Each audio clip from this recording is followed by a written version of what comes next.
ಕಳೆದ ಅನೇಕ ವರ್ಷಗಳಿಂದ ಸಿಂದಗಿಯ ಶಾಂತವೀರೇಶ್ವರ ಮಠಕ್ಕೆ ಬರೋದು ನಾನು ನಮ್ಮ ತಂದೆಯವರು ಅನೇಕ ವರ್ಷಗಳಿಂದ ರೂಢಿ ಮಾಡ್ಕೊಂಡು ಬಂದಿದ್ದೀವಿ.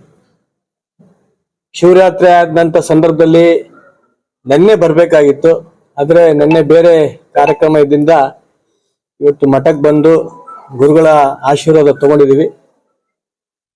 ಈ ದೇಶದಲ್ಲಿ ಮತ್ತೊಮ್ಮೆ ವಿಶ್ವನಾಯಕ ಆದಂತ ನರೇಂದ್ರ ಮೋದಿ ಅವರು ಪ್ರಧಾನಮಂತ್ರಿ ಆಗ್ಬೇಕು.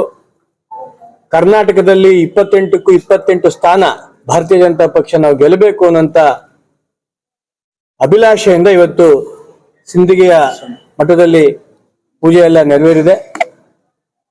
ಭಾರತೀಯ ಜನತಾ ಪಕ್ಷ ಖಂಡಿತವಾಗಿಯೂ ಕೂಡ 28ಕ್ಕೆ 28 ಸ್ಥಾನ ನಾವು ಗೆಲ್ಲುವಂತ ನಿರೀಕ್ಷೆ ನಾವೆಲ್ಲರೂ ಕೂಡ ಇದ್ದೀವಿ. ಗೊಂದಲ ಎಲ್ಲೂ ಇಲ್ಲ. ಚುನಾವಣೆ ಅಂತಿದ್ದಂಗೆನೆ ಟಿಕೆಟ್ ಕೇಳೋದು ಎಲ್ಲ ಕಾರ್ಯಕರ್ತ ಒಂದು ಹಕ್ಕು. ಹೈಕಮಾಂಡ್ ನಿಶ್ಚಯ ಮಾಡಿ ಯಾರಿಗೆ ಟಿಕೆಟ್ ಅನ್ನತ್ತೋ ಉಳಿದವರು ಅವರೆಲ್ಲರಿಗೂ ಕೂಡ ಸಹಕಾರ ಕೊಡುವಂತ ವ್ಯವಸ್ಥೆ ಭಾರತೀಯ ಜನತಾ ಪಕ್ಷದ ಮುಂಚಿನೂ ಕೂಡ ಇದೆ. ಇವತ್ತು ಸಂಜೆನೂ ಕೂಡ ದೆಹಲಿಯಲ್ಲಿ ಸಿಇಸಿ ಮೀಟಿಂಗ್ ಇರೋದ್ರಿಂದ ನನಗೆ ಸಂಪೂರ್ಣವಾದಂತ ವಿಶ್ವಾಸ ಇದೆ. ನಮ್ಮೆಲ್ಲರ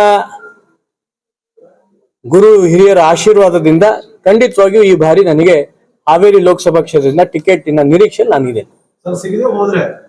ಸಿಗದೆ ಹೋದೆ ಅಂತ ಪ್ರಶ್ನೆನೇ ಬರಲ್ಲ. ಯಾವುದೇ ಕಾರಣಕ್ಕೂ ಆ ಪ್ರಶ್ನೆ ಉದ್ಭವ ಆಗಲ್ಲ. 100ಕ್ಕೆ 100 ವಿಶ್ವಾಸ ಇದೆ.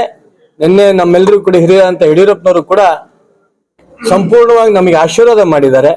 100ಕ್ಕೆ 100 ವಿಶ್ವಾಸ ಇದೆ. ಈ ಬಾರಿ ನನಗೆ ಯಾವುದೇ ಕಾರಣಕ್ಕೂ ಕೂಡ ಅನ್ಯಾಯ ಆಗಲ್ಲ ಅಂತ ವಿಶ್ವಾಸ ನನ್ನಲ್ಲಿದೆ.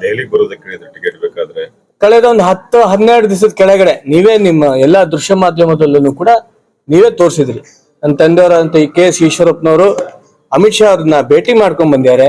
ಅವರನ್ನು ಕೂಡ ಸಕಾರಾತ್ಮಕವಾಗಿ ಸ್ಪಂದಿಸಿರೋದ್ರಿಂದ ನಿನ್ನೆ ದೂರವಾಣಿ ಮುಖಾಂತರ ಯಡಿಯೂರಪ್ಪನವರು ನನ್ನ ತಂದೆಯವ್ರಿಗೆ ಕರೆದಂತ ಸಂದರ್ಭದಲ್ಲಿ ಅವರನ್ನು ನನ್ನ ತಂದೆಯವರು ಕೂಡ ಅದೇ ಹೇಳಿದ್ದಾರೆ. ಈಗ 10-12 ದಿವಸದ ಕೆಳಗಡೆ ರಾಷ್ಟ್ರೀಯ ನಾಯಕರಂತ ಅಮಿತ್ ಶಾ ಅವ್ರ ಜೊತೆ ನಾವು ಮಾತಾಡೋದ್ರಿಂದ ನನ್ನ ಅಪೇಕ್ಷೆ ಇಲ್ಲ ಅಂತ ಅನ್ಸುತ್ತೆ. ಅವರು ಕೂಡ ಒಪ್ಪಿದ್ದಾರೆ. ಸಂಪೂರ್ಣವಾದಂತ ವಿಶ್ವಾಸ ಇದೆ. ಸಕಾರಾತ್ಮಕ ಎಲ್ಲರೂ ಕೂಡ ಸ್ಪಂದಿಸಿದ್ದಾರೆ. 100ಕ್ಕೆ 100 ನನಗೆ ಈ ಬಾರಿ ಲೋಕಸಭಾ ಟಿಕೆಟ್ ನನಗೆ ಸಿಗುತ್ತೆ. ಈಶ್ವರಪ್ಪ ಖಂಡಿತವಾಗಿ ಹೋಗ್ತಾ ಇಲ್ಲ. ಇವತ್ತು ಸಿಇಸಿ ಮೀಟಿಂಗ್ ಮುಗಿದ ನಂತರ ಖಂಡಿತವಾಗಿ ಸಿಹಿ ಸುದ್ದಿ ಸಿಗತ್ತೆ. ನಿಮ್ಮೆಲ್ಲರ ಆಶೀರ್ವಾದ ನನ್ನ ಮೇಲೆ ಇರ್ಲಿ ಅಂತ ಈ ಸಂದರ್ಭದಲ್ಲಿ ಭಾರತೀಯ ಜನತಾ ಪಕ್ಷದ ಮೇಲೆ ಇರ್ಲಿ ಅಂತ ಸಂದರ್ಭದಲ್ಲಿ ಕೇಳ್ಕೊಳ್ತೇವೆ. ಅದೆಲ್ಲ ಊಹಾಪೋಹ ಅರ್ಥ ಏನೂ ಇಲ್ಲ. ಬೆಂಬಲಿಗರು ಎಲ್ರೂ ಕೂಡ ತಾಳ್ಮೆಯಿಂದಿರ್ಬೇಕು. ನಾವೆಲ್ಲರೂ ಕೂಡ ಭಾರತೀಯ ಜನತಾ ಪಕ್ಷಗ ನಿಷ್ಠಾವಂತ ಕಾರ್ಯಕರ್ತರು. ಎಲ್ರೂ ಕೂಡ ತಾಳ್ಮೆಯಿಂದಿರೋಣ. 100ಕ್ಕೆ 100 ವಿಶ್ವಾಸ ಇದೆ. ಭಾರತೀಯ ಜನತಾ ಪಕ್ಷದ ಗದಗ ಮತ್ತು ಹಾವೇರಿ ಕ್ಷೇತ್ರದ ಲೋಕಸಭಾ ಕ್ಯಾಂಡಿಡೇಟ್ ನಾನು ಆಗ್ತೀನಿ ಅಂತ ವಿಶ್ವಾಸ ನನ್ನಲ್ಲಿದೆ.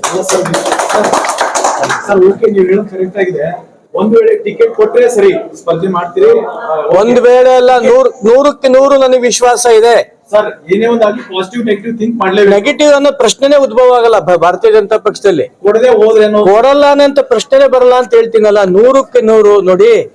ಇದೆಲ್ಲದನ್ನು ಕೂಡ ಕೇವಲ ಹಾವೇರಿಯಲ್ಲಿ ಮಾತ್ರ ಈ ಒಂದು ಸಿಚುಯೇಷನ್ ಇಲ್ಲ. ಕರ್ನಾಟಕದ ಎಲ್ಲಾ ಭಾಗದಲ್ಲೂ ಇದೆ. ಮುಂಚೆ ಭಾರತೀಯ ಜನತಾ ಪಕ್ಷದ ಟಿಕೆಟ್ ತಗೊಳಕ್ಕೆ ಜನಗಳು ಎದುರೋರು. ಈ ಬಾರಿ ಒಂದೊಂದು ಕ್ಷೇತ್ರಕ್ಕೆ 10, 12, 15 ಜನ ಕ್ಯಾಂಡಿಡೇಟ್ ಅಪೇಕ್ಷಿತರು ಇರೋದ್ರಿಂದ ಇದೊಂದು ರಾಷ್ಟ್ರೀಯ ಪಕ್ಷ. ಎಲ್ಲರನ್ನೂ ಕೂಡ ಇದನ್ನ ಅರ್ಥ ಮಾಡ್ಕೊಬೇಕು. ಯಾವ ಕಾರಣಕ್ಕೂ ಕೂಡ ಗೊಂದಲಗಳಿಲ್ಲ. ನನಗೆ ಸಂಪೂರ್ಣವಾದಂತ ವಿಶ್ವಾಸ ಇದೆ.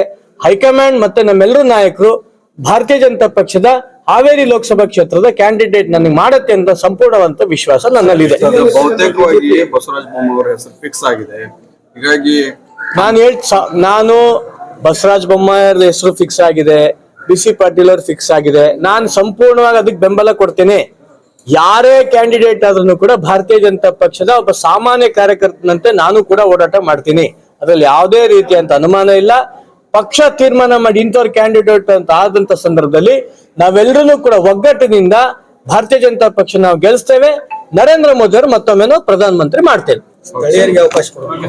ನೀವು ಇನ್ನು ನಮ್ಮ ಚಾನೆಲ್ ಸಬ್ಸ್ಕ್ರೈಬ್ ಮಾಡಿಲ್ಲ ಅಂದ್ರೆ ಈಗಲೇ ಸಬ್ಸ್ಕ್ರೈಬ್ ಮಾಡಿ, ಶೇರ್ ಮಾಡಿ, ಲೈಕ್ ಮಾಡಿ.